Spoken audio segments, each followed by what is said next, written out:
Hello guys, welcome again to my YouTube channel.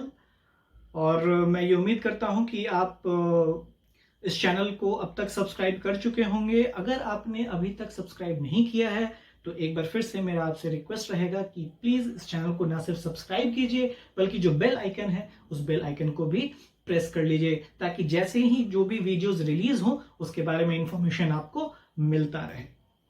चलिए, इस video में जो हम पढ़ने वाले हैं वो है क्लास 12th रिप्रोडक्शन, जो हमने पहला चैप्टर 12th के पहले वीडियो में जो हमने पढ़ा था, और जहां पर जो बातें रह गई थी उसी वीडियो का ये एक कंटिन्यूएशन है।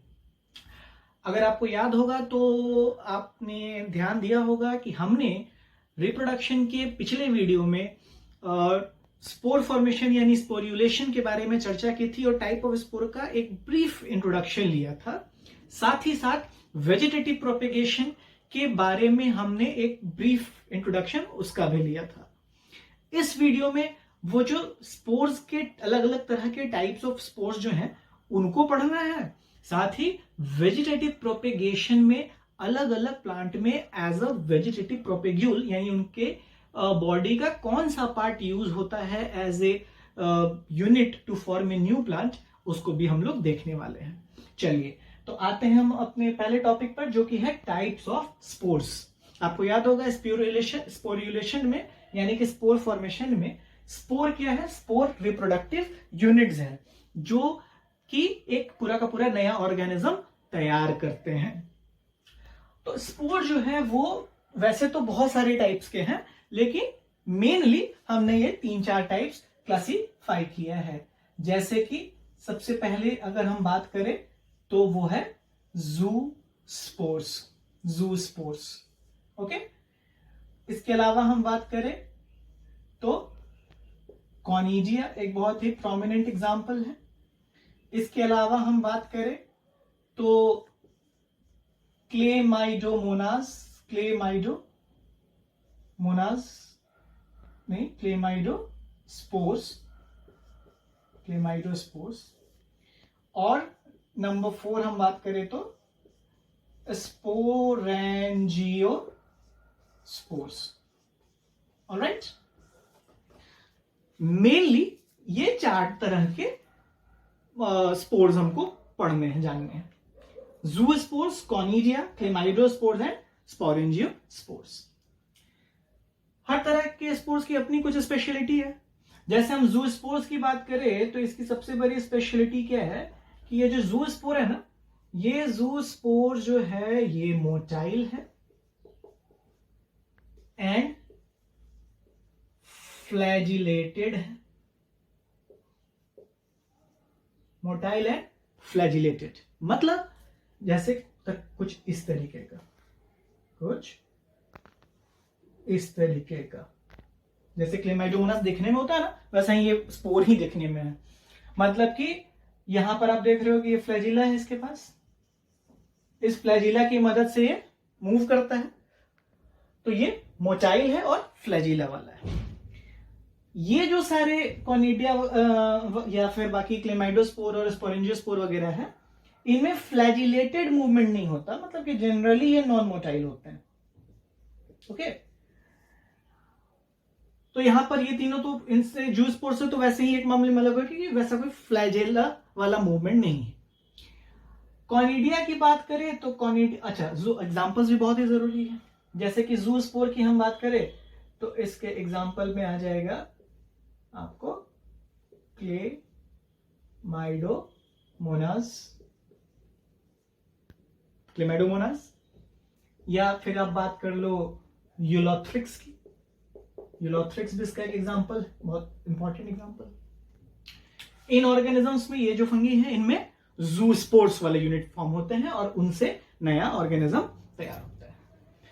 कॉनिडिया की बात करें तो कॉनिडिया में आप कह लो कि ये जो है नॉन मोटाइल तो खैर होता ही होता है, और प्लस ये थिक वॉल्ड होते हैं, बहुत ही मोटे होते हैं, थिक वॉल्ड होते हैं, एंड ऑब्वियसली नॉन मोटाइल होता है।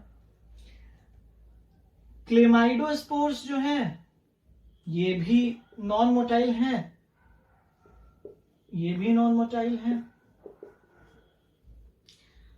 और स्पोरेंजियोस्पोर की बात करें, मतलब फ्लैजिलेटेड मूवमेंट नहीं इसमें, स्पोरेंजियोस्पोर्स की बात करें तो इनका क्वालिटी क्या है कि they are formed within the sporangia.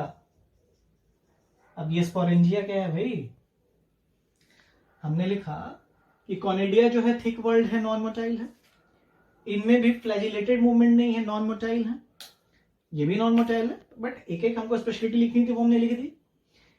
अब अगर हम बात करें कि भाई किसमें एग्जाम्पल भी लिखना है ना, तो यहां पर जैसे ज़ूस्पोर के एग्जाम्पल हमने क्लेमाइडोमोनास और यूलोथ्रिक्स लिखा, उसी तरह कॉनिडिया का एक बहुत ही प्रोमिनेंट एग्जाम्पल हो गया, आप लिख लो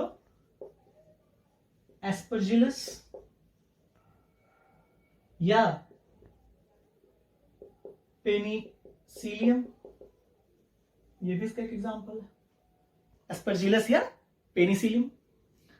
किसका? कॉनिडिया, यानी ये जो फंगस है इनमें कॉनिडिया वाले यूनिट्स फॉर्म होते हैं। कॉनिडिया आप मान लो कि जैसे कि ये मान लो एक बॉडी है, ये बॉडी है, ये बॉडी आ रही है, इस बॉडी में एक ऊपर एक यूनिट मोटा सा तैयार हो रहा है जिसको कॉनिडिया बोल रहे हैं, यही अलग होके सेपरेट होके एक नया ऑर्गेनिज्म फॉर्म कर जाएगा। देख रहे हैं ना, मोटा है, थिक वॉल्ड है। क्लेमाइडोस्पोर एंड स्पोरेंजियोस्पोर, क्लेमाइडोस्पोर के एग्जांपल में आप लिख लो जैसे कि राइजोपस, है ना, राइजोपस। और स्पोरेंजियोस्पोर में एग्जांपल में आ गया आपको म्यूकर का नाम सुना है ना, राइजोपस वैसे स्पोरेंजियोस्पोर में भी आएगा, राइजोपस में दोनों ही। यहां आपने स्पोरेंजियोस्पोर में टर्म लिखा है स्पोरेंजिया, हमने लिखा है ना कि स्पोरेंजियोस्पोर जो है वो फॉर्म होते हैं with in the sporangia. Sporangia क्या है?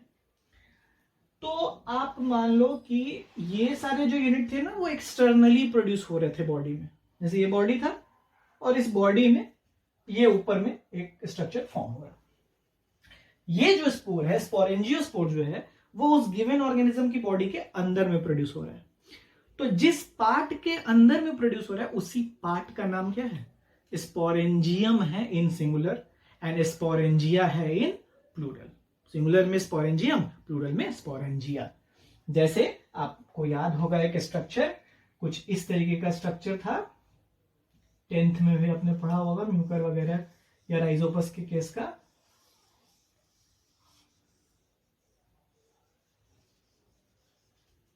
याद है म्यूकर?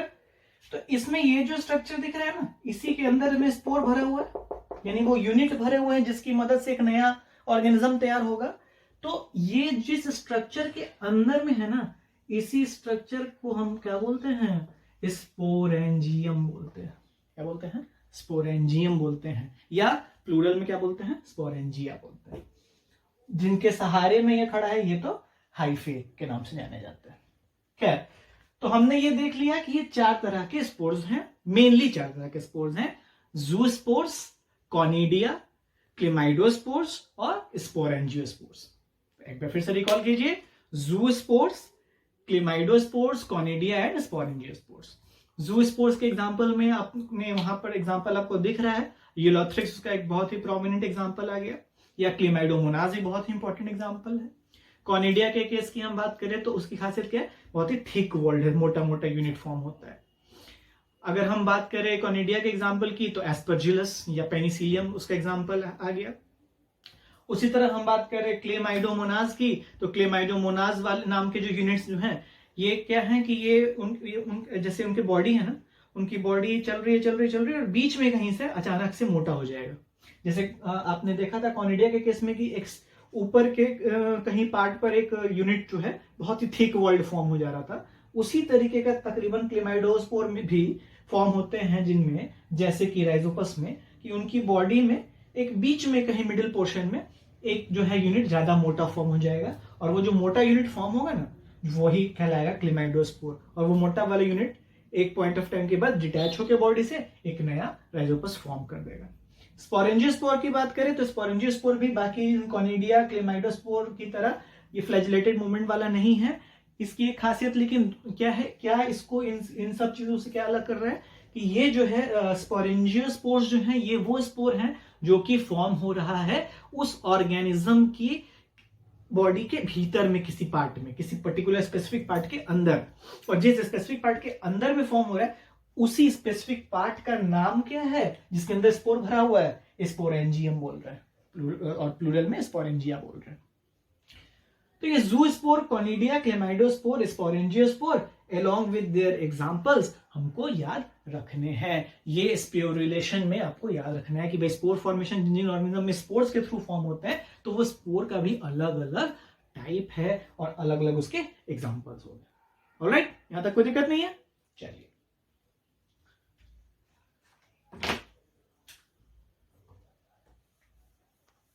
अब बढ़ते हैं आगे। आपको याद होगा कि वेजिटेटिव प्रोपेगेशन के बारे में आपको बताया गया था और उसमें यह समझाया गया था कि चलो वेजिटेटिव प्रोपेगेशन दो टाइप का है, natural vegetative propagation and artificial vegetative propagation. हमको कुछ करने की जरूरत नहीं पड़ रही है, उस प्लांट में खुद ये कैपेसिटी है कि उसके गिवन पार्ट से एक नया प्लांट तैयार हो जाए। तो ये कहला रहा है नेचुरल वेजिटेटिव प्रोपेगेशन, ये कहला रहा है नेचुरल वेजिटेटिव प्रोपेगेशन। और अगर हम किसी तरीके से किसी प्लांट के यूनिट को ऐसा तैयार कर दे कि उस यूनिट से एक नया प्लांट तैयार हो जाए, यानी हमने कोई मशक्कत की, हमारी वजह से वो as a vegetative propagule form हुआ, तो ये ऑब्वियसली क्या कहलाएगा, आर्टिफिशियल वेजिटेटिव प्रोपेगेशन। तो दो तरह का वेजिटेटिव प्रोपेगेशन था, नेचुरल एंड आर्टिफिशियल। खैर, तो हम अब आते हैं कि वेजिटेटिव प्रोपेगेशन क्या था। वेजिटेटिव प्रोपेगेशन था कि vegetative propagation is that mode of reproduction जिसमें कि प्लांट का ही कोई एक गिवन पार्ट एक नया प्लांट को तैयार करने की कैपेसिटी रखता है। प्लांट का ही कोई एक गिवन पार्ट एक नए प्लांट को फॉर्म करने की कैपेसिटी रखता है। तो क्या क्या हो सकता है, आपको पिछली वीडियो में भी उसका एक ब्रीफ इंट्रो दिया गया था। अगर हम रिकॉल करें कि क्या क्या था एज ए वेजिटेटिव प्रोपेग्यूल, क्या क्या चीज यूज हो सकता है, तो सबसे पहले हम बात करें अगर रूट्स की, रूट यूज हो सकता है। उसके अलावा हम बात करें अंडरग्राउंड स्टेम्स की। इसके अलावा हम बात करें सब एरियल स्टेम्स की। इसके अलावा एक नाम आपको दिया गया था एरियल स्टेम्स, और एक आपको नाम दिया गया था लीव्स। ये क्या है, ये है प्लांट के अलग अलग पार्ट्स, अलग अलग डिफरेंट प्लांट्स के डिफरेंट पार्ट्स। यानी ये वो पार्ट्स हैं जो as a vegetative propagule use हो सकते हैं, यानी इन्हीं से एक नया प्लांट तैयार हो सकता है ना। अगर हम रूट्स की बात करें तो रूट्स आपने पढ़ा है, सबको मालूम है कि रूट्स जो है वो बेसिकली दो टाइप के हैं, टैप रूट्स और adventitious roots. Tap roots and adventitious roots. Generally tap roots जो है वो ये कैपेसिटी रखता है कि उस रूट से एक नया प्लांट तैयार हो जाए। बहुत सारे प्लांट के टैप रूट्स में ये कैपेसिटी है। और जनरली एडवेंटिशियस रूट्स में ये कैपेसिटी जनरली नहीं होती, बट कुछ कुछ केसेस में होती भी है। जैसे कि हम एग्जांपल की बात करें टैप रूट वाले सिस्टम के, तो इसके एग्जांपल में क्या आ जाएगा, जैसे कि गुआवा का नाम आपने सुना है ना, या फिर आप बात कर लो पॉपुलर प्लांट का नाम आपने सुना है ना, गुआवा या पॉपुलर प्लांट, पॉपुलर भी लिखते हैं, पॉपुलर भी लिखते हैं। अभी मैंने बोला था कि इस एडवेंशियस मतलब कि एडवेंशियस रूट्स जो हैं जनरली नहीं आते हैं काम में। इस मामले में कुछ कुछ केस में आते भी हैं, जैसे कि कुछ फ्लेशी एडवेंशियस रूट्स होते हैं, वो उन रूट्स में है ये कैपेसिटी कि वो रूट्स जो है जब हम लगाएं तो उस रूट से एक नया प्लांट तैयार हो जाएगा। जैसे कि हम एग्जांपल में बात करें तो आपने स्वीट पोटैटो का नाम सुना है ना। तो स्वीट पोटैटो, गुआवा, पॉपुलर या शीशम, ये सब जो है ये वो प्लांट्स हैं जिनके रूट्स में ये कैपेसिटी है कि अगर उस रूट्स को हम कट करके और लगाए एक गिवन मेथड से, तो उस रूट से एक नया प्लांट तैयार हो जाएगा। तो रूट से तैयार हो रहा है तो ऑब्वियसली ये वेजिटेटिव प्रोपेगेशन है, क्योंकि वेजिटेटिव प्रोपेगेशन क्या कहता है कि प्लांट के ही किसी एक बॉडी पार्ट से एक नया प्लांट तैयार करना, है ना।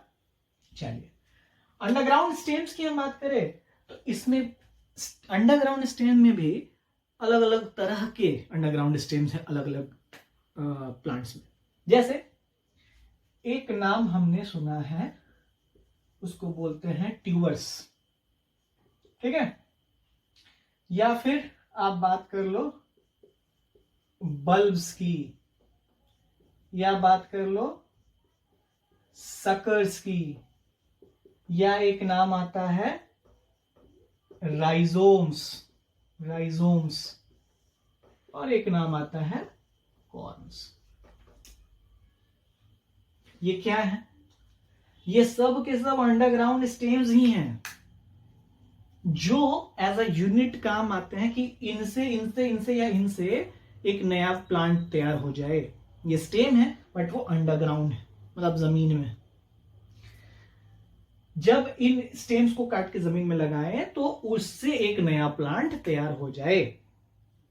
जैसे ट्यूबर की हम बात करें तो इसके केस के एग्जाम्पल में आप लिख सकते हो पोटैटो। हम सब खाते हैं पोटैटो, आलू आपने देखा है, उसमें ऐसा छोटा छोटा छोटा छोटा आइज बना रहता है, आइज, जिसको हम आइज बोलते हैं कॉमनली। उसी को बेसिकली इस तरीके से काट के, वर्टिकली काट के, और उसको जब हम जमीन में लगा देते हैं तो उससे एक नया पोटैटो प्लांट तैयार होता है। खैर, तो वो ट्यूबर, उस यूनिट को बोल रहे हैं ट्यूबर, है वो स्टेम। बल्ब की बात करें तो इसके केस में आप एग्जाम्पल में लिख सकते हो, एग्जाम्पल में क्या लिख सकते हो, अनियन, है ना, अनियन लिख सकते हो, या चलो गार्लिक भी किसका एग्जाम्पल हो गया। बल्ब में क्या होता है कि आपने देखा है कि अलग अलग अलग अलग अलग तरह के लेयर्स होते हैं, लेयर्स में फॉर्म होता है ये स्टेम, है ना, जैसे अनियन है या गार्लिक है। तो उन लेयर्स में कैपेसिटी की, उन लेयर्स को हम अलग अलग करके और जमीन में गाड़ दे तो उससे एक नया प्लांट तैयार हो जाता है, जैसे कि अनियन या गार्लिक में। सकस की बात करें तो आपने एग्जाम्पल में आप लिख सकते हो, शक्कर में मिंट का प्लांट आपने देखा है, या चलो बनाना, बनाना, है ना। इसमें क्या है कि वो जो प्लांट है ना, उसी प्लांट में नीचे में उसका जो स्टेम लगा हुआ है ना, वो नीचे जाकर एक पॉइंट ऑफ टाइम के बाद हल्का सा कर्व हो जाता है और एक यूनिट के तौर पर निकला रहता है, जिसको हम बोलते हैं सकर। उसी सकर को वापस हम लगा दे जमीन में तो उससे एक नया प्लांट तैयार हो जाता है, जैसे कि मिंट के पौधा में या बनाना की खेती में भी। राइजोम्स की बात करें तो राइजोम्स के केस में आप एग्जांपल में लिख सकते हो, जैसे कि जिंजर लिख सकते हो, जिंजर, है ना, या आप कह लो टर्मेरिक। इसी फैमिली के और भी जितने प्लांट्स हैं, टर्मेरिक या जिंजर वगैरह, वो आ जाएंगे राइजोम्स में। इसमें क्या है कि ये इन इंस्टेंस में रेशेदार स्ट्रक्चर्स निकले रहते हैं। राइजोम्स जो है वो फ्लेशी है, रेशेदार है। तो हर का अपना अपना एक यूनिट है। जैसे ये ट्यूबर जो था वो आइस की तरह, नोड्स की तरफ उस जैसे पोटैटो में है उसमें लगा हुआ है। बल्ब जो है वो लेयर्स में फॉर्म किए हुए हैं। सकर्स जो है वो एक यूनिट है जो एक पॉइंट ऑफ टाइम के कर्व होके उसी प्लांट की बॉडी से निकले हुए हैं। राइजोम्स जो है वो रेशेदार है। कॉर्म्स की हम बात करें तो कॉर्म्स के केस के एग्जांपल में आप लिख लो, जैसे कि कोलोकैशिया, कोलोकैशिया अरबी खाए हैं। तो ये जो है, चाहे ट्यूबर था, बल्ब, सकर, राइजोम, कॉर्म वगैरह जो भी, ये सारे हैं बेसिकली स्टेम ही, जो जमीन में जाते हैं तो एक नया प्लांट तैयार हो जाता है। इसलिए अंडरग्राउंड स्टेम है, टोटली अंडरग्राउंड स्टेम। तो tuber, bulb, sucker, rhizome, corms, आपको ये नाम याद रखने हैं, उनके एग्जाम्पल्स भी याद रखने हैं। रूट का केस हो गया, अंडरग्राउंड स्टेम का केस हो गया। अब आते हैं सब एरियल स्टेम में। तो सब एरियल स्टेम में हम बात करें तो जिस तरह आपको अंडरग्राउंड स्टेम में ये सब मेन टाइप के थे डिफरेंट अंडरग्राउंड स्टेम्स, उसी तरह सब एरियल स्टेम में आप बात कर लो तो आता है रनर्स और आता है ऑफसेट्स और आता है स्टोलन्स। रनर, ऑफसेट और stolons. Runner, offset, stolon, ROS, ROS. Runner की हम बात करें तो ये सब एरियल स्टेम में क्या है कि सब एरियल स्टेम में ये यानी कि कुछ पार्ट हवा में है जो हॉरिजॉन्टली आ रहा है और एक पॉइंट ऑफ टाइम के बाद वो जमीन में चला गया। यानी हॉरिजॉन्टल स्टेम्स हैं जो कि एक पॉइंट ऑफ टाइम के बाद जमीन में जाके लग जाते हैं और उनसे फिर एक नया प्लांट तैयार होता है। तो कुछ पोर्शन हवा में, कुछ जमीन में लगा हुआ, इसलिए सब एरियल स्टेम। रनर के एग्जाम्पल में सबसे प्रोमिनेंट इसका एग्जाम्पल हो गया जो भी ग्रास हम देखते हैं, है ना। स्टोलन्स वगैरह की हम बात करें तो इसके एग्जाम्पल में आप लिख सकते हो जैसे कि स्ट्रॉबेरी लिख सकते हो, जो भी रास्पबेरी, स्ट्रॉबेरी वगैरह। जैस्मीन भी है इसके एग्जाम्पल में। ऑफसेट्स की हम बात करें, ऑफसेट्स की बात करें, ये मैंने इन दोनों के एग्जाम्पल लिखे, ऑफसेट को अलग से छोड़ दिया इसलिए क्योंकि ऑफसेट बहुत ही इंपॉर्टेंट है, उसका एग्जामिनेशन में क्वेश्चन भी अक्सर आता है। तो ऑफसेट का एक बहुत ही प्रोमिनेंट एग्जाम्पल है जिसको हम कहते हैं वाटर हायसिंथ। वाटर हायसिंथ, आइकोनिया के नाम से भी ये जाना जाता है। वाटर हायसिंथ या आइकोनिया, या इसी वाटर हायसिंथ का दूसरा नाम, एक और नाम है टेरर ऑफ बंगाल। बिकॉज इसके बारे में क्या है कि जिस वाटर बॉडी में फॉर्म होता है ना, मतलब प्रोड्यूस होता है, तो मैक्सिमम ऑक्सीजन यही खुद एब्जॉर्ब कर लेता है। इससे क्या होगा, उस पानी में ऑक्सीजन की डिफिशियंसी हो जाएगी जिसमें भी ये प्रोड्यूस होगा, और बाकी सारे जो एक्वेटिक लाइफ फॉर्म्स हैं उन पर असर पड़ेगा, धीरे धीरे इकोलॉजिकल स्टेबिलिटी पर भी असर पड़ेगा। तो इसकी वजह से इसको टेरर ऑफ बंगाल के नाम से भी जाना जाता है। ये एग्जामिनेशन में क्वेश्चन भी आता है। खैर, तो वाटर हायसिंथ जो है, इनका क्या खूबी है इन सब एरियल स्टेम्स में? ऑफसेट जो है, ये ऑफसेट का खूबी क्या है ना कि जो जैसे वो प्लांट है ना, जैसे कि वाटर हायसिंथ जो है, तो जैसा वो प्लांट है ठीक उसी का एक तरह से आप कह लो कि रेप्लिका लगा हुआ है उसमें स्टेम। मतलब एक प्लांट तो है ही, और वैसा ही ओवरऑल प्लांट की तरह ही एक स्ट्रक्चर साथ में उसके एसोसिएटेड हो रहा है, फॉर्म हो रहा है, उसको बोल रहे हैं हम ऑफसेट। जैसा प्लांट वैसा ही उसमें स्टेम, वो बहु प्लांट के जैसा ही उसका स्टेम। जनरली ऐसा नहीं होता, स्टेम एक पर्टिकुलर पार्ट होता है, पूरा का पूरा उस प्लांट के जैसा ही सेम स्ट्रक्चर तो नहीं होता, लेकिन एक पूरे उस प्लांट के स्ट्रक्चर के जैसा ही एक पूरा स्ट्रक्चर फॉर्म हो, तो वो है ऑफसेट। जैसे कि वाटर हायसिंथ के एग्जांपल में, जिसे हम आइकोनिया के नाम से भी जानते हैं, and also terror of Bengal. Terror of Bengal, और क्यों वो मैंने बता दिया। तो रनर, ऑफसेट, स्टोलन्स वगैरह ये सब बेसिकली हॉरिजॉन्टल स्टेम्स आते हैं और एक पॉइंट ऑफ टाइम के जमीन में लग जाते हैं। तो सब एरियल, कुछ हवा में कुछ जमीन में। ये तो टोटली अंडरग्राउंड स्टेम्स थे जो हमने ट्यूबर बल्ब, सकल वगैरह पढ़ा। चलिए, एरियल स्टेम की हम बात करें तो एक आप इसमें एग्जांपल लिख सकते हो ओपनशिया। ओपनशिया हवा में रहने वाला स्टेम है, लेकिन उस स्टेम को कट करके हम लगा दे तो उससे एक नया प्लांट तैयार हो जाएगा। This is Opuntia. लीव्स, बहुत ही इंपॉर्टेंट एग्जांपल इसका एक है, 10th में भी आपने पढ़ा है कहीं ना कहीं, ब्रायोफाइलम। जिस ब्रायोफाइलम में आपको याद होगा, इस ब्रायोफाइलम में क्या होता है कि ये जो पत्ते होते हैं ना, इन पत्ते में इस तरीके का स्ट्रक्चर फॉर्म होता है जिसको हम एडवेंशियस बर्ड्स बोलते हैं या नोड्स भी बोलते हैं। और ये पत्ते जब उस पेरेंट प्लांट से डिटैच होकर जमीन में जहां भी जाते हैं, तो ये नोड्स जो है ना, ये जो नोड्स हैं या बर्ड्स हैं, ये वहां अटैच हो जाते हैं और इसी पत्ते से एक नया प्लांट तैयार हो जाता है। तो ब्रायोफाइलम।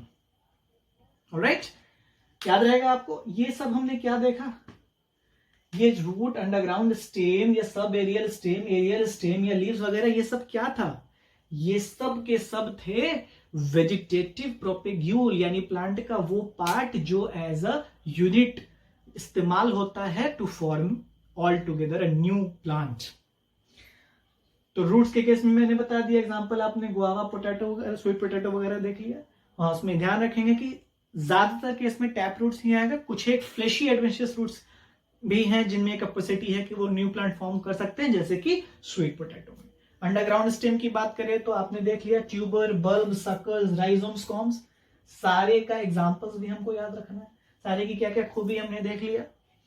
इसमें जो है नोड्स के फॉर्म में, आईज के फॉर्म में लगा हुआ है जैसे पोटैटो में।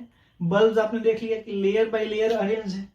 सकर्स जो है उसी पेरेंट बॉडी से अटैच रहता हुआ एक यूनिट निकला हुआ है, जिसको कि हम वापस लगा देते एक नया प्लांट तैयार हो जाता है। राइजोम जो है रेशेदार है, फाइबरस है। उसी तरह हम रनर, ऑफसेट, स्टोरन, ये हमने देखा सब एरियल स्टेम में कि हॉरिजॉन्टल एक स्टेम आ रहा है, वो एक पॉइंट ऑफ टाइम के बाद जमीन में जाके लग जाता है। इसमें ऑफसेट बहुत ही इंपॉर्टेंट एग्जांपल है वाटर हाइसिंथ का, या आइकॉर्निया के नाम से जिसे जाना जाता है। इसकी एक खासियत क्या होगी कि जैसा पूरा का पूरा वो प्लांट है, वैसा ही उसका same to same replica copy, kind of replica copy उसका स्टेम भी है। इसे टेरर ऑफ बंगाल के नाम से भी जाना जाता है, क्योंकि जिस वाटर बॉडी में ये जन्म लेता है, ज्यादातर ऑक्सीजन ये खुद ही सोख लेता है, एब्जॉर्ब कर लेता है, जिससे कि वहां पर एक्वेटिक लाइफ फॉर्म पर असर पड़ने लगता है। एरियल स्टेम का एग्जांपल आपने ओपेनशिया देख लिया। लीव्स के केस की बात करें तो ब्रायोफाइलम देख लिया, जिसमें देखा गया कि उनमें पत्ते जो हैं उनमें ऐसा छोटा छोटा नॉचेस निकला रहता है, या बर्ड्स या नोड्स निकला रहता है, जो कि जब ये पत्ते ओरिजिनल प्लांट से डिटैच होकर जिस जमीन में जाते हैं वहां उसको अटैच करा देते हैं, और फिर उस पत्ते से एक नया प्लांट तैयार होता है। इन सब केसेस में हमने वेजिटेटिव प्रोपेग्यूल के तौर पर प्लांट के ही पार्ट को यूज किया। तो प्लांट के ही किसी एक पार्ट से एक नया प्लांट तैयार हो जाए तो इसी का नाम तो वेजिटेटिव प्रोपेगेशन था, है ना। और इससे पहले स्पोर्युलेशन या स्पोर फॉर्मेशन में हमने अलग अलग तरह के स्पोर्स भी देख लिए, जू स्पोर्स, कॉनिडिया, क्लेमाइडोस्पोर्स, स्पोरेंजियोस्पोर्स, सारे के एग्जांपल्स भी देख लिए। फर्स्ट वीडियो की हम रिकॉल करें तो वहां पर हमें इस सेक्सुअल रिप्रोडक्शन की बाकी सारी जो टाइप्स थी उसकी डिटेलिंग हमें मिल गई थी, जैसे कि फिजन, उसमें भी बाइनरी फिजन, उसके भी टाइप्स थे। मल्टीपल फिजन हमने देख लिया, या फिर रीजनरेशन हमने देखा, फ्रैगमेंटेशन भी देख लिया। तो सारे सेक्सुअल रिप्रोडक्शन के टाइप्स डिस्कस हो गए। सेक्सुअल रिप्रोडक्शन में आपको बता दिया गया था पिछले वीडियो में कि सेक्सुअल रिप्रोडक्शन को 3 फेज में डिवाइड किया गया। चाहे किसी भी ऑर्गेनिज्म का सेक्सुअल रिप्रोडक्शन हो, 3 फेज में हम डिवाइड करते हैं, pre fertilisation, fertilisation and post fertilisation. जहां हमें बताया गया था कि प्री फर्टिलाइजेशन में आता है एक तो गैमेट बनने का प्रोसेस जिसको बोलते हैं गैमेटोजेनेसिस, और फिर उसको ट्रांसफर करना दूसरे बॉडी में जिसको बोलते हैं गैमेट ट्रांसफर। फर्टिलाइजेशन आपको पता ही है कि fusion of male and female gametes, और उसके बाद जो जाइगोट बनेगा वो फर्दर डेवलप होकर जो एम्ब्रियो वगैरह फॉर्म करता है, और फर्दर उसका जो डेवलपमेंट होता है वो है पोस्ट फर्टिलाइजेशन में एम्ब्रियोजेनेसिस के अंदर जो आता है। तो पिछला वीडियो और ये वीडियो, दोनों वीडियोस को मिलाकर हमने फर्स्ट चैप्टर जो रिप्रोडक्शन क्लास 12th के लिए है उससे हमने कंप्लीट कर लिया है।